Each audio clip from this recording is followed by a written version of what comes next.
Come over Kyle Shanahan, and boy, by the skin of our teeth, we were sweating bullets. It took me to pray to God at halftime to have some magic happen at Levi's Stadium. Thank you, Jesus Christ. Wait, are you taking Jesus Christ? Are you taking credit with your prayer? Listen. So God was like, of all the prayers happening simultaneously in the world, God was like, you know what? Bonte, you haven't talked to me in a while. I'm going to grant your wish here. I don't think he works that way. He knew how much it meant to me to be at that Super Bowl. Now, he knew how much it meant to me. God knows. He knows. Not only that, Super Bowl 54. I'll give Bonte this. I was the one on BSCG saying, I think the Kansas City Chiefs are going to beat the Niners in the Super Bowl. And I never, when it comes to Patrick Mahomes, I'm always scared to death. That's a fact. Patrick Mahomes scared. I already told you. How many times do I need to say it? If the Niners are in the NFC Championship game, and I know the Chiefs are on the other side of the AFC Championship game, just lose the title game. We don't need to go to New Orleans and go through this dog and pony show again, play the Kansas City Chiefs, and, the Niners going to lose to the Chiefs 3 times in a row, and I'm going to be like, yeah, and then all the Niner fans are going to hate me. Oh, you're not loyal. You're not a real Niner fan. Then we go to New Orleans in the Superdome, and Mahomes throws for 500 yards against us, and we're crying again, saying, boy, we can't beat Mahomes. Mahomes scares the living crap out of me, okay? He's Jesus Christ on grass, since we're religious right now. He is. He is. He's Jesus Christ of cleats. It's unbelievable. He's the only guy I fear. But Philadelphia, I didn't fear Philadelphia. I fear Dallas. I smoke a mic, though. Sean McVay and the Rams? Come on. You were a little nervous about Sean McVay a little bit, the Rams. No, you guys were all nervous. Because you were in that week. Came on our airwaves and said that's the one team the Niners should fear. And I didn't agree with Baldy. And I said, yeah, okay. And then they got smacked by the Detroit Lions. And that was done.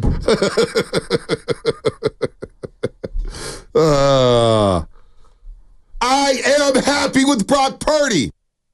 I am happy. Oh, then why are you worried about Aiyuk moving on? Because I see what happened when Deebo was out, and I see what happened when Aiyuk was out. All right, so there was a list of quarterbacks. There was a list of quarterbacks that was put out there by that Pro Football Network. What was it called? Oh, Pro Football Network of Clowns. As Phil Mike said. All right, well, Pro Football Network of Clowns. And I don't even know where I had it on this sheet, but it was basically Mahomes, Burrow, Justin Herbert, Josh Allen, Lamar Jackson, C.J. Stroud, Stafford, and then they put Dak Prescott and Jared Goff in there. How many names do I got to rattle off? Like, let's say I took away their best weapon, and you still fear them to that foot. So if I did that for Mahomes, obviously everyone's taking Mahomes. They're doing that right now in Buffalo. You still fear Josh Allen, don't you? Well, I do. They're doing it in Cincinnati right now where they're getting rid of one of their best weapons in T. Higgins, correct? Are they going to trade T. Higgins? It sounds like it's a done deal. Yeah, I don't fear a Burrow like that. Really? Burrow's a great quarterback. He needs all these weapons. I do. He's the only guy to slay Mahomes in the playoffs. He needs all these weapons. Okay. All right. So Burrow, okay. All right. What about Lamar? I can't even name Mark Andrews. If you told me was his top weapon, you know what? Seeing Lamar Jackson in person Christmas night, level. It was next level. I thought I was watching Michael Vick in his prime. Lamar Jackson's unbelievable. He's never had a big time wide receiver. Okay, Herbert. They're getting rid of all their playmakers. I'm not a big Herbert fan. You know that. You guys scoffed at me last year. You guys were ready to rip my neck off. But I said, give me Brock Purdy over Justin Herbert in the middle of training camp. They say, really? I say, yes. Justin Herbert's done nothing. Diddly poo. Okay. What about Stafford? Give me Purdy over Stafford. Really? You know I'm not the biggest Matt Stafford fan. Although I have a lot of respect for him, not only for the Super Bowl, the way he got it out last year, how tough he played. Stafford's a damn good quarterback. He's a damn good quarterback. Yeah, I'm going to take umbrage. Like all of them. I think Herbert's really good. I'm taking Brock Purdy over Herbert because Brock's done it in the playoffs.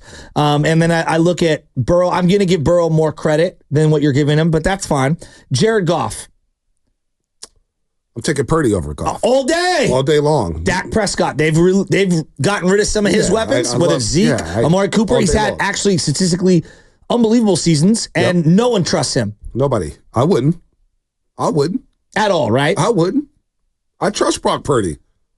I don't know why you guys act like I don't like Brock Purdy. I love Brock Purdy won me over the day out duel Tom Brady. So then why can't you then take it the next step further and say, hey, if I believe in Brock Purdy and I'm going to pay Brock Purdy, at some point, unfortunately, I have to bid adieu to a really good player, but I think they can offset it with the brain of Kyle Shanahan and a young other cheaper wide receiver, and I believe in Brock Purdy and the rest of this offense, and I think that they could find a way to maybe not replicate Aiyuk production, but to get something close. They might be able to do that, which is why an hour before the show I said, I do want to see this team. Now I'm kind of interested to see this team without Brandon Aiyuk. And this is before the breaking news, because I want to see how good Brock Purdy is.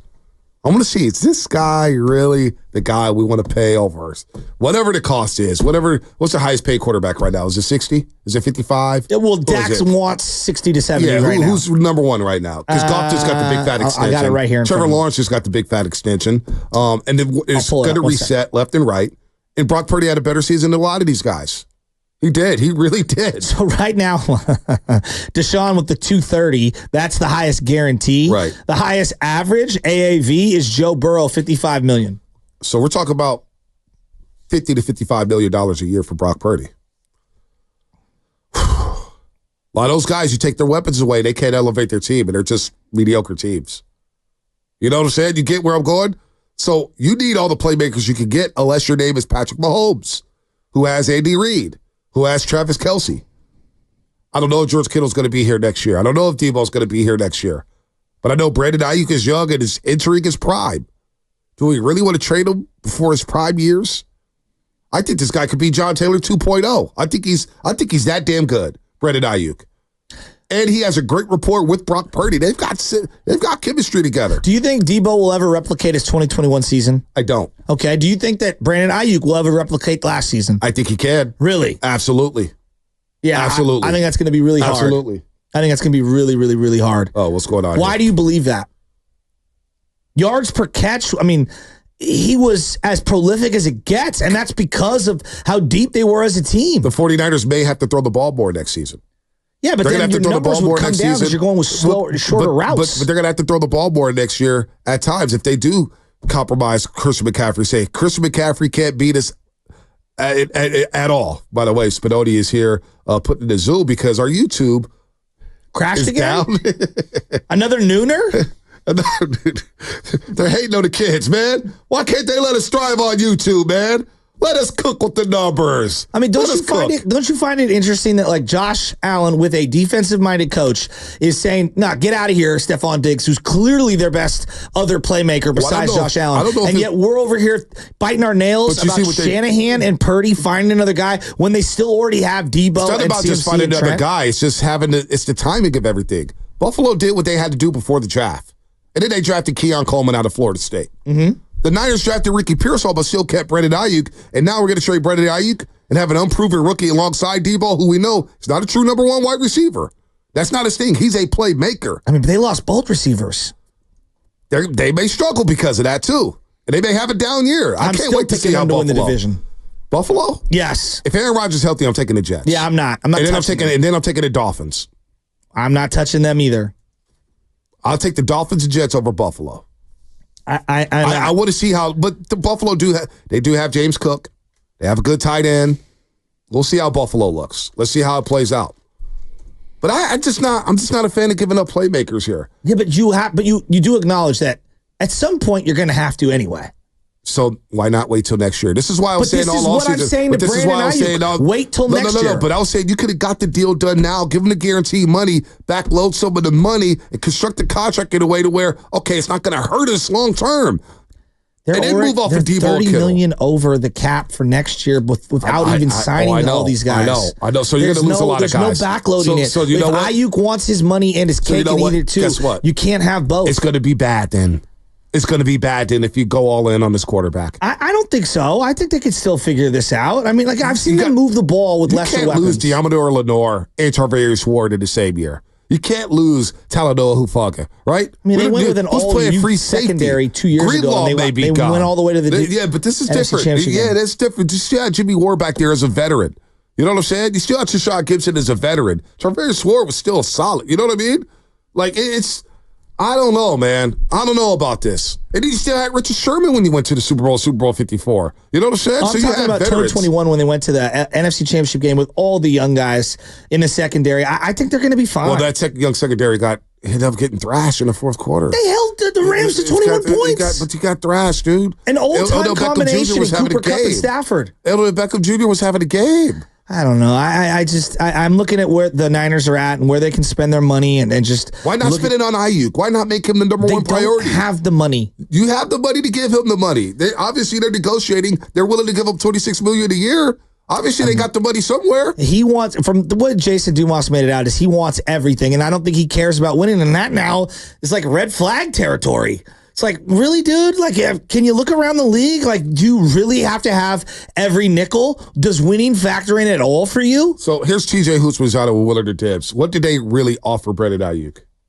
If you had offered him Amon-Ra St. Brown's deal, he would be there. Now, I don't know this to be fact, but I believe that to be the case.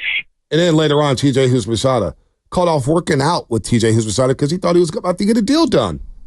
I got a lot planned this summer with not just BA, a lot of the guys that I'm working with, the stuff and the things that we're going to do. But, yeah, he'll be out for sure in the summer. But, it was at one point he thought he may sign. So it was like, I'm not going to come out because I might have to go when I sign. And so that optimistic outlook has turned into a pessimistic outlook now. Like, damn, at one point he thought, hey, I might be leaving soon. And so now it's like I have no idea. Have the Niners been proactive with Brandon Aiyuk? Look at the Philadelphia Eagles. They signed Devontae Smith. Since they signed Devontae Smith, the market, like you said earlier, has exploded. So the Eagles, they were proactive. Devontae Smith is probably looking like, man, I probably could have gotten $4 to $5 million more per year. But the Eagles being proactive, they got out in front of it. And the Niners could have done the same thing. The longer they wait, it's like, okay, the next guy is going to sign. And then you start to think to yourself, like, man, I'm really comparable to this guy. Why am I taking what this guy is receiving? So I hope everything resolves itself because the Niners have a hell of a team. That offense is damn near unstoppable. Kyle Shanahan's a great coach, but you just don't want your best players unhappy when you have a history of taking care of your best players. So that was TJ Houshmandzadeh. What was that, about 6 weeks ago? 7 weeks ago with Willard Dibs. So that's where we're at with him. That's where we're at with Brandon Aiyuk. So, look, can the Niners go on and move on without Brandon Aiyuk? We shall see. And part of me, just as a fan, not as a fan of the Niners, but just because I want to see how good Shanahan is. I want to see, boy, is he really a genius? Shanahan's really good. Really good. He's one of the top 5 head coaches in the NFL by far. Shanahan is awesome. Brock Purdy has been really good. Top 3 MVP candidate last season. Awesome. Awesome, awesome, awesome. This offense exploded. But part of me wants to see, boy, let me see Purdy do it without Aiyuk. Let me see Shanahan do it without Aiyuk. Let them cook. And then move on for Brandon Aiyuk and get picks because of what the cap is, where the cap is, and who you got to pay and who you don't have to pay. So that's, But they've done it. They went to a Super Bowl with random Emmanuel Sanders, who they acquired. That defense was all-time, though. Okay, that was an all-time defense. They moved the ball, defense. Did they not? Jimmy had 28 touchdowns that year. That was an all-time now Jimmy had 28. Well, I'm just saying, like, if weak Jimmy Garoppolo can hit guys downfield, I think they'd be fine. Now Jimmy had 28. No, don't change the goalposts, because when I was yelling that, like, 2019, that team offensively was nowhere near what this team is. You can still move the ball. That was an all-time defense. But they also all-time defense. were an incredible offense. Remember, they set the rushing record with a guy who came out of nowhere and was a special teams gunner. Broke NFC records in a championship game. Oh, really? Oh. Now we giving Jimmy some credit for 2019. About time. What's coming up in the game brought to you by Fremont Bank. I think I want the quesadilla with the steak, Shasky. What's coming up in the game brought to you by Fremont Bank, celebrating 60 years of full-service banking with no compromises. Are you guys ready to get to Joe Lacob? Yeah, I want to get to Joe Lacob. Yes. By the way, breaking news, Brandon Aiyuk has requested a trade. What does it mean? 888-957-9570. But boy, Joe Lacob has some things to say as well. It's not the only thing going down. Hey, Giants, again, better go to Star, because we will not talk about you for the rest of the year if you don't do anything. That's all coming up. Baseball coverage on 95.